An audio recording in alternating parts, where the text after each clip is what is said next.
Hi friends, మీ సిరిసిరి ముచ్చట్లో ఇక్కడ ఏంటి జరుగుతుంది అనేది మీకు చూపించడానికని ఈ వీడియో తీశానండి.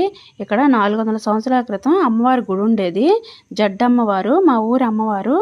అయితే అది గోడలు కొంచెం స్క్రాచెస్ ఇవ్వడం వల్ల మళ్ళీ దాన్ని పునఃప్రతిష్ఠ చేయాలనే దృఢ సంకల్పంతో ఊర్లో పెద్ద మనుషులందరూ నిర్ణయించుకొని ఈ విధంగా ఇక్కడ కట్టడం జరుగుతుంది. ఆ ప్లేట్లో చూశారు కదా, అది 400 సంవత్సరాల క్రితం అమ్మవారి గుడి కింద ఉన్నదండి.